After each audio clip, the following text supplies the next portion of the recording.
As mayor, have you attempted to build any consensus with councillors who aren't part of your slate to like reach out to them? Yeah, I have. I've done. I'll give you a full. We've just done our committee structure, and I put all of council, including them, on an equal basis on committees, and they actually refused some of their committees to do, which surprised me. I hadn't seen that in political life before. And, you know, I've been mayor for 12 years. And so, yes, I reached out, but they sort of slapped my hand and said, no, they don't want to be on this committee. And so there is a divide on council, but we do have a very solid, absolutely, the most solid I've seen of any city, majority on council. We believe in the same thing. We're all independent, generally speaking, but we have common interests, and we believe what's best for Surrey is what we're moving towards. And therefore, we believe very strongly in being positive, moving forward quickly, and being very, very innovative in different ways that we provide services for our city. We don't look back, we move straight forward. We're doing a super job from the vast majority. We do internal political polls ourselves, and we know that we have the support of the large majority of Surrey on all of our issues. We're builders. We don't sit back and be negative on everything. We're positive on everything as we move forward.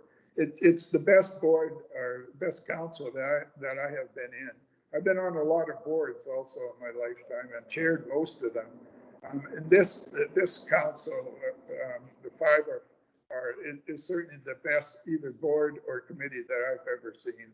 They're very positive. They just want to help the people of Surrey either work or live or play in Surrey.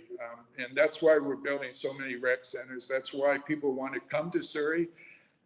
It's, I mean, the credit for a booming city and people wanting to come here, businesses wanting to come here, is that the city is running really well, because those people wouldn't be coming, or those businesses wouldn't be coming. And we got lineups now. We can't build townhouses or single family houses fast enough. They get sold out before they even start building now. And there's lineups. We had one particular— Mayor, I have to interrupt you. Sorry, we're getting a bit off topic. Okay. You're saying it's the best council, the best board you've been on. There's 9 people on council, not 5. So you're complimenting your own party. And it also seems like committees should include all of council. So I'm not sure that's much of an olive branch. Like, how exactly are you building consensus with these people? You have 2 more years to work with them and actually get things done without looking like you're just fighting. Well, we tried. I just gave you one example of, we tried to put them on all the committees. I'll take more examples. And they decided that or some of them anyways, decided not to be on the committees. So I don't think that's fair to all of council either, not to be on the committee. But having said that, we continually always try to work with them. That's only one thing we do. I talk to them all the time and see if I can help in any way and do it. They're not too interested in even talking to me. So, I mean, but we will continue. You know, I've been a mayor a long time. I've been on different councils over those years, and I have always been one to talk to different council members. I've been on councils that often have differences of opinion, but we work together very, very well. Well, I was gonna, Mayor, I was gonna go back to that period. You know, you obviously, with the first time around, came in as mayor in '96 on the heels of a extremely dysfunctional period on council, and you undertook to have, I think at the time there were even retreats to get everybody sort of on the same page, at least in terms of working together. Right. This and things went well for the time you were in council and in the mayor's office. This time around, though, honestly, sir, it seems like a very different story. I mean, you take office and within 2 years, 3 of your slate have defected, and people won't play with you. Like, this has got to concern you that you're heading down a path that we saw with Bob Bowes back before you became mayor. Like this, the city just could run into gridlock at a very critical time. Well, actually, looking at the situation now, because we have a majority, the city's booming. It's moving fast. It's not going to be anywhere near gridlock. Well, you're one defection away from from losing your majority at this point. Well, and you've had 3 in 2 years. What are the odds that there might be one more in the last 2 years? Well, if you look at other cities around in Metro Vancouver, there isn't very many that have even majority. But you know, in our case, we have a solid majority, and yes, most cities always have you know, the ability to when you move forward is to get to the vote to move forward. The cities that can't have the majority in whatever form are the ones that fall back and don't get anything done and start to end up in problems. Cities that do have a majority, or if they don't have a majority, at least the ones on council will vote to move the city forward than it is. Our split on our council is over one issue. It's not necessarily over other issues. It's over the police. And the reason why it's so split and that on that particular issue is that when we campaigned, we were very clear to all the voters out there. I mean, I get criticized a lot out there for doing exactly what I said I would do if I got elected. That's a rarity. I'm doing what I got elected to, that people wanted me to do, and I get criticized for it. Lucy, you get criticized for not doing what you said you were going to do. So, you know, I've never experienced this where you get criticized when the voters put you in for doing something. And that's the 4 on our council criticizing. They actually got elected to form a new Surrey police service. They got elected on that. That was the #1 issue in the campaign. SkyTrain was the second one. There's only really 2 issues, although we had 21 issues in total, but 2 main ones. On the police, we had a unanimous vote to change in council, unanimous on the first meeting. And that stayed that way for 2 months or so. And then they all of a sudden changed. Nobody's been able to figure out why they changed. So you were talking about how the majority allows you to get things done because you have that consensus within those 5 people. Isn't that just sort of an invitation to push through your own agenda because you have people who, you know, you do say they're independent, but let's face it, they're not going to vote against you. They haven't shown that they are compelled to vote against you. Should we be concerned that you're going to be able to just push through whatever agenda you want with that majority? Well, on 2 fronts, yes, we do vote on developments independently, and they have voted against different developments and so forth, which is the bulk of our business in Surrey with our growth.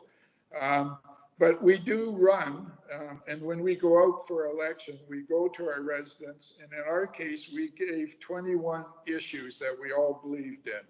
And that if we got elected, we were going to do those 21 issues. One of them, of course, was the police. One was, of course, SkyTrain.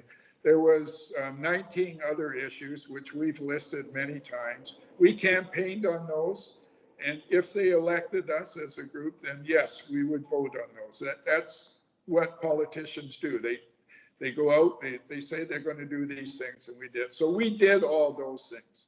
Outside of those things, and again, a lot of development goes through Surrey, they all vote their own beliefs and how they want to vote on development. We happen to be, the 5 of us, pro-growth, pro-development, and so we often vote together, but we don't always vote together.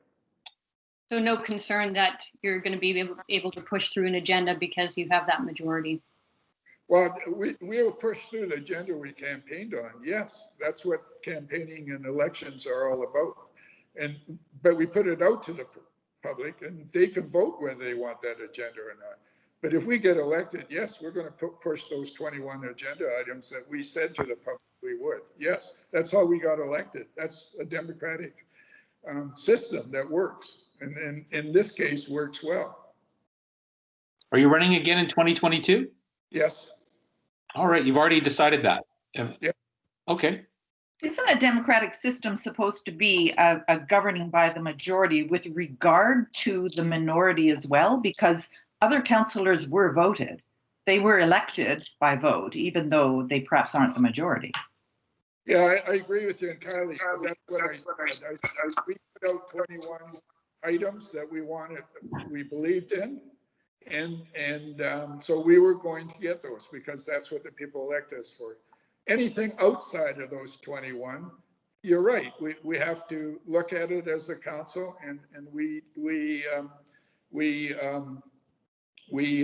will debate it, and each council can vote the way they feel. So it's a system that right now is working very, very well, and it's very democratic because we put issues out to the public and got elected on those bases. Again, I go back to, I'm always surprised to hear that I get criticized for doing the things I promised our residents when they elected me to get done, rather than in the past. It has always been on other issues, and so we are moving very quickly in a very exciting city. And you know what? Our residents love it. And not only that, there's people from literally all over Canada want to move here because of what we're doing, because they see what we're doing, how we've made this city safe, how we've made this city growing very much, how we're providing facilities for all the people to enjoy and not only play. Our city is booming right now on all fronts. And you know what? People are happy. I go out in the community every day. I live in the community. I've lived here for over 40 years. I've never seen the community so excited and so forth. Outside of COVID, and COVID certainly put a big damper on it. But you know, any weekend you go down to Crescent Beach and go out on the beach and talk to people that come from all over Surrey to go to the beach. They love it. They just love it. They love being outside and so forth. Our parks, we got the most parks of any city in metro area. And we're buying parks all the time. This year we've already bought parks. People love it. They're out there all the time. We got the largest playing fields of any city in Metro Vancouver. And we got one of the largest soccer teams and so forth. And outside of COVID, which has slowed it down, they're growing. And that's what this levy is. It's going to build 5 or 6, 7 more soccer fields. And so, yes, the city is booming because they elected a council, and I will include all of council because we do vote unanimously. We voted on a unanimously in the last council, a big thing where we're going to look at speed limits, of reducing them in Surrey. So we're always looking at for Surrey, and I think it is a great council. I know all the council very, very well, and yes, we have a very big differences on some items. But we also, as a council, pass stuff that's unanimous. I would say not three quarters, but half or maybe 40% of all bylaws that go through just about unanimously all the time, right Sure. through council members. So that's a council that actually is working fairly well. Yes, there's differences of opinion, and some of them are pretty strong, but the council is dysfunctional. It's not dysfunctional. It's working, and it's working for the people of Surrey.